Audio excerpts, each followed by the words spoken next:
Shameless moments on paternity court. From where I sit is so fake. I mean, it really is irking me because what you're acting like is so fake, macho nonsense. The whole house smells like sex, Your Honor. Oh. Miss Foster has brought Mr. Fields to court to prove he is the father of her 17-month-old daughter, Sienna, who has serious medical needs. She wants him to pay the child support. Mr. Fields is sure he's not the father and says he has proof.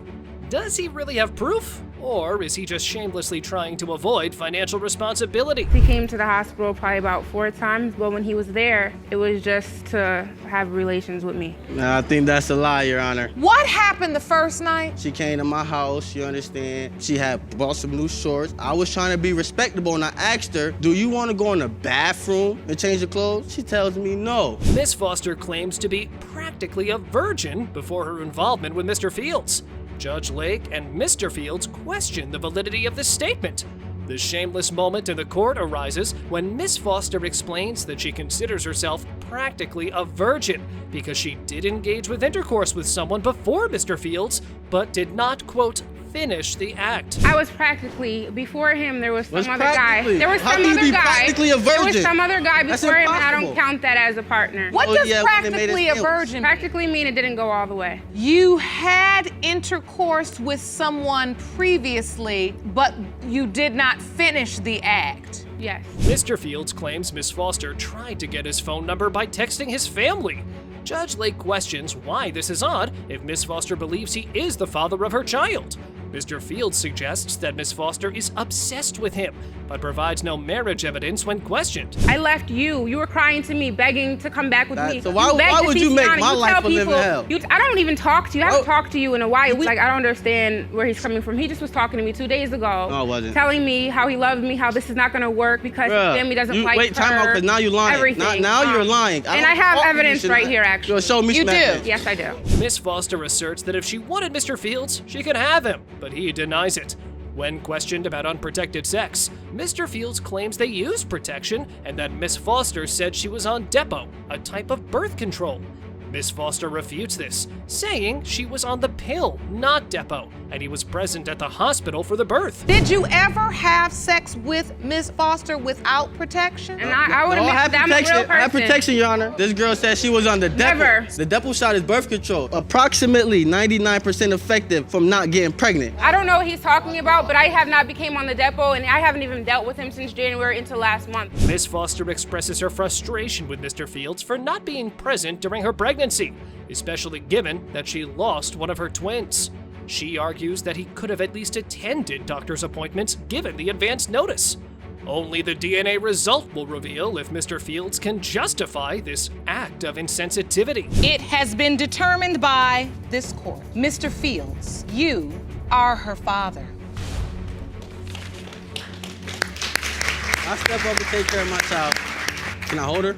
I want you to hold your daughter, and I want you to help take care of your daughter and be there for her and support her. Miss Dupri is adamant that Mr. Flagg is the biological father of her 4-month-old twins, Sky and Skylar. She aims to prove this in order to save their 13-year relationship. On the other hand, Mr. Flagg's doubts were amplified when Miss Dupri admitted to cheating with an ex around the time of conception. Mr. Flagg, you say you were devastated when just 4 days ago the plaintiff confirmed your suspicion. She cheated on you with an ex during the time of conception. You claim your family's future is at risk and state you plan to leave her if the DNA results prove you are not the twins' biological father. Is that correct? Yes. Mr. Flagg expressed that initially he was happy about the pregnancy. However, he had lingering doubts about being the biological father of the twins. Interestingly, Mr. Flagg suspects Miss Dupri was pregnant even before she did, warning her around her birthday on October 15th to avoid partying because he believed she was pregnant. I feel like I might be the father. Did he express this feeling to you when you told him you were pregnant? Yes, Your Honor, but he was telling me I was pregnant. I didn't even know I was pregnant, and I didn't believe him. I just, wouldn't believe him until I took the test, and that's when I found out. He's the one told me, and he was having a morning sickness and sleeping and eating. He told me. Mr. Flagg's doubts began when he came home to find the house smelling odd and a pair of unfamiliar shoes near the bed. These shoes were not his size, making him question if he is the biological father of the twins. This has put their 13-year relationship at risk. I'm coming home, I'm happy. I step in the house, the whole house smell like sex, Your Honor. And so when I go in towards the bedroom, I'm looking at the Your Honor, shoes that's and not looking true. at my size. I'm gonna say like this, these are my shoes. They are 8.5. These are not my shoes. These are 11 or 13 size. Miss Dupri explains that the unfamiliar shoes belong to her friend's boyfriend, not a secret lover. The pair had visited her one-bedroom apartment where the bathroom is inside the bedroom. Her friend's boyfriend took a shower there to get ready for work, leaving his shoes by the bed. Will this innocent explanation lead to shameless acceptance of cheating? I have a one-bedroom apartment. The bathroom is inside my bedroom. They both took a shower at my house because like just visiting and staying with me. So her boyfriend didn't have enough time to go home, drop her off and go home and get ready for work. So she asked me, can he get ready for work there? I said, sure. So he came and took a shower. He put his work boots on and left his shoes there. In this shameless moment on paternity court, Mr. Flagg told that he suspected Miss Dupri was cheating when he came home to a house that smelled like recent sexual activity had taken place. He even asked to smell her to confirm his suspicions, which she did not allow. You asked to smell her body because you felt like the house smelled like sexual intercourse had taken place imminently. Yeah. Did she allow you to do that? No. Miss Dupri, what was going on? Did it smell like sex? Yes, it did, Your Honor. About a month after Mr. Flagg suspected Miss Dupri of cheating due to the shoe incident, she announced that she was pregnant. She was nearly 2 months along at the time, which made Mr. Flagg connect the timeline to his earlier doubts. Despite his reservations, he claimed to have stepped up and been involved in the twins' lives so far. Who is stepping up? Are you Mr. Flagg? I No, have he been has stepping not. up though. Your Honor, no, he have not. He He has- have not did really nothing for my kids. The only thing he bought was the car seats. I did the whole baby shower. When he came with 1 case of diapers, a blanket for each baby, some socks for each baby, the face rags, and maybe 2-3 outfits. Mr. Flagg reveals he's been through a previous paternity issue, adding to his doubts about the twins. The situation clearly pains him, as he talks about his love for the children and his long-term relationship with Miss Dupri.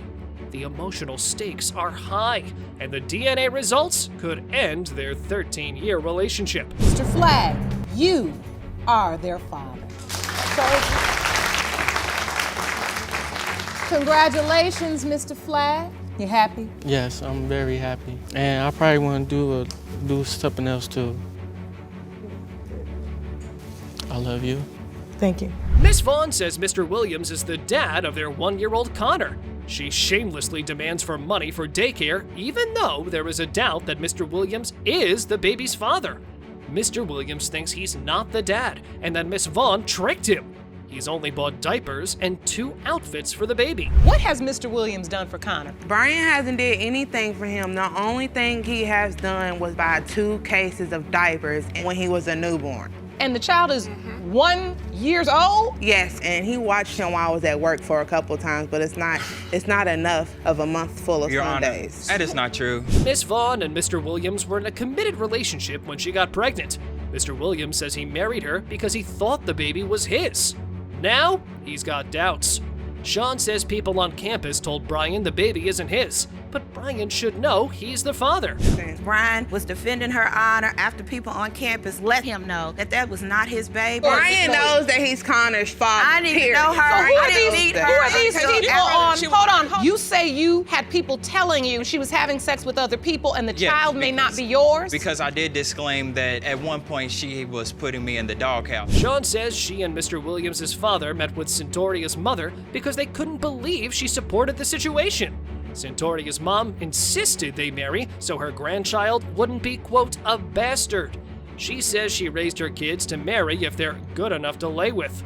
That's a shocking statement coming from mother. I requested to meet her mother because I couldn't believe that a parent would be in support When did you find out of Centoria was this. pregnant? Because your And son so did it. his father and I requested to meet her. We actually went to her house. And after having the discussion with her and she shared with us, then the next step was for them to get married. Judge Lake tries to bring focus back to the real issue, stating that both parties were not prepared for the consequences of their actions, but should now step up for the child. Connor, Centoria claims she has, but Brian has not. The judge urges everyone to stop the arguing and focus on what's best for Connor. And it's affecting his life because he's one, and the man that you say is his biological father is saying, I don't believe I am. It's one of the first things they say. Yeah. Does he say Dada? Yeah. Does he mean Mr. Williams when he's saying it? Is that who he's talking about? He doesn't know his father. Centoria explains that a childhood friend helped her financially.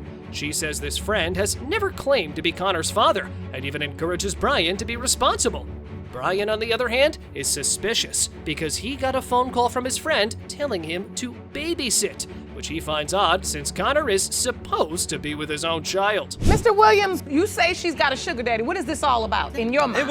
It was a phone call that I received, and it just pretty much took me over the edge. I'm not sure how he even obtained my number, but he was telling me to babysit. Well, why would I be babysitting my child? So he told me to be there babysitting. This man is telling you when to be there to take care of your child? Yes. Brian says he tried to contact Centoria about her relationship with her childhood friend, but she started blocking him. He claims that when he went over to her house to see Connor, he found her and her friend there not dressed. Centoria immediately denies this, stating that it's incorrect and accuses Brian of lying. I've tried to contact her. She started blocking my number when I would ask about, her relationship. When I was coming over to her house, that they're already there, not dressed, and claiming that it's just a regular friendship. Judge Lake questions if Centoria can understand why Brian would have doubts about being Connor's father, given her intimacy with another man. Centoria agrees. Judge Lake asks Miss Boyd if she regrets encouraging her daughter to marry Brian, given her negative opinion of him. Only the paternity results will clear the doubts. It has been determined by this court. Mr. Williams, you are the father. Hey, the lady. Mr. Williams, you are the father. Yes, Your Honor. You're gonna have to raise that child together. You're gonna have to help be responsible for him, care for him. Mr. Lacio, who was in court, wants to prove that Mr. Abbott is the biological father of their 7-month-old daughter, Aubrey. She hopes proving this will save their relationship, which is currently fraught with trust issues. On the other hand, Mr. Abbott says he plans to leave Miss Lacio if the DNA test shows he is not the father. I was ready to go. This courtroom, calling her has actually saved us as of right now, and I need the results of this paternity today to find out if Aubrey is my daughter, because if she's not, I am gone. Miss Lacio explains that she and Mr. Abbott had been on a break and were fighting around Easter weekend. In this shameless moment, she told that she met up with an old acquaintance and they had an unprotected sexual encounter. Miss Lacio emphasizes that she reached out to this man more as a way to get back at Mr. Abbott. Jacob and I had just recently gotten back together. We were on a little break. We were supposed to have this great Easter weekend and go camping and everything. And I don't remember why we were fighting, but we were in an argument. So, and I was hanging out with one of my friends and I reached out to another guy. And whenever I reached out to him, we ended up hooking up. And then I was back together with Jake. Miss Lacio says that ever since she admitted to her one-time indiscretion, Mr. Abbott has been suspicious and constantly tracks her via GPS. She questions the reliability of the GPS tracking, citing instances where it inaccurately reported her location. She emphasizes that she only slept with the other man once and is now dealing with continuous distrust from Mr. Abbott. And there's been times with the GPS, I've been asleep in bed and he's been up checking it. So how are you gonna believe a GPS if I've been in bed sleeping and it says I'm down the street? If it's done it once, if it's messed up once, it's very possible it's messed up several times. So after you cheated and you came clean and you told him, he had this tracker on your phone and he would never believe anything you say? Correct. Miss Lacio believes the emotional bond between Mr. Abbott and their daughter Aubrey is evidence he is the biological father. She says the way Aubrey reacts to him is unique to a father-daughter relationship.